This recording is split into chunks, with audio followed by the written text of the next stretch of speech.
bike racks outside an elementary school in Barrington, along with a dedicated bike lane to get there. A special crosswalk bisecting a busy road leading to another elementary school in East Providence, and a speed warning sign just before a middle school in Cranston. They are all part of the National Safe Routes to School program, funded largely by the federal government and overseen by the state of Rhode Island.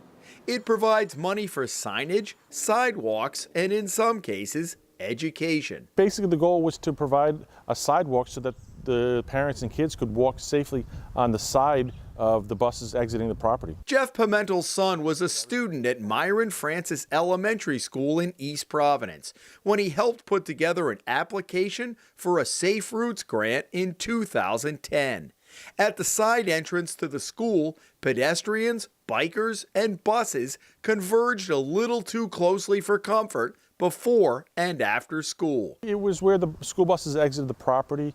There was always seemed to be like a bottleneck, and a lot of kids and parents were dodging buses on the way out of the property, especially in the wintertime when the snowbanks became real high. An initial round of grants had been approved in 2007, with the work completed over the next several years.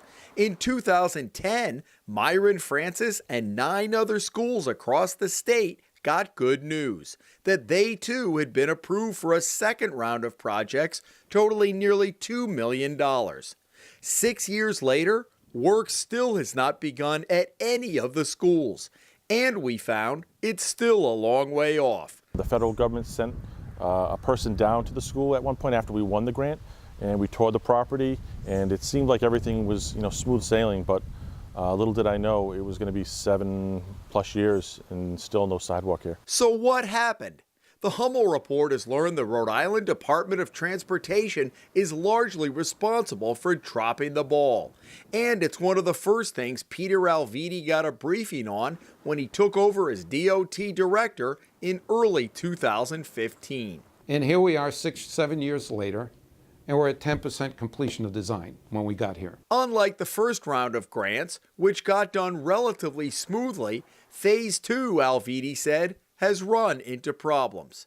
Local communities worried about adhering to federal regulations that go with these projects, and some told the DOT they didn't have the resources to do the design and engineering work. So there were delays. Do we have the state resources to be able to do it? And I guess they didn't. Okay, so we had federal funds. So it just sat? So it just sat. And you get a call every 6 months or a year and a half, hey, where are we? I don't know. Not you, yeah, but DOT or planning, because the local people, right. Quite frankly, I talked to a They're local scratching their planner heads. who said this has been an utter failure. Exactly. Would you agree with that assessment? Yes, absolutely. I'm just assuming it's, it's a federal program. There's some feet dragging. But then, like you said, years go by and you exchange emails with, some of the people who were helpful locally. And you could tell they were in the middle of, something that was out of their control. And then I just, again, waited every year and sent an email to follow up, and it was the same old story. Alviti said the good news is these projects are back on DOT's radar screen, and the funding is available.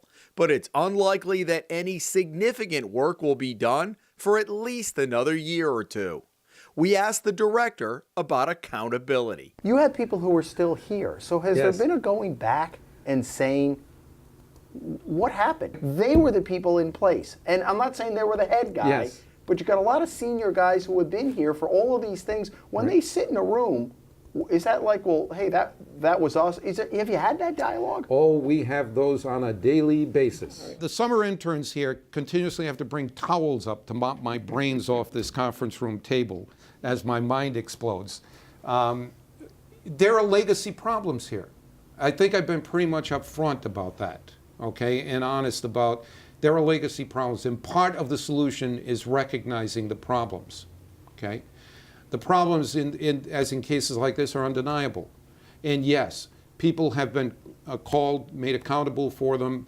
The top 14 management positions as we sit here today of DOT is not occupied by one person that was in those positions a year and a half ago.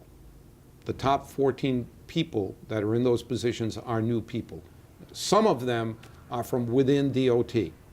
Some of them from out of DOT, some of them from out of state. You know, I'm glad that it is in the budget at this point, and I'm glad that, you know, they're aware of our concerns and other organizations' concerns around the state.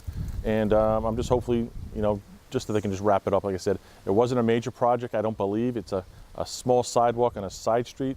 And I mean, what does it take to get it done? That's the question. So when I And come you back see this. 2 or 3 years from now, you're not going to be able to say it was an amorphous dropping of the ball by some person in DOT, named or unnamed.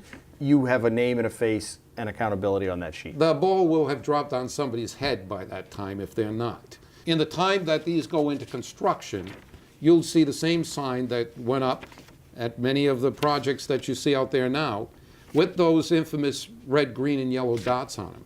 Is it on time? Is it on budget? And there will be a person responsible for what shows up on every one of those signs. My kids will be in college almost by the time those sidewalks go in, and it's been a long, challenging battle to get that done. In East Providence, Jim Hummel for the Hummel Report.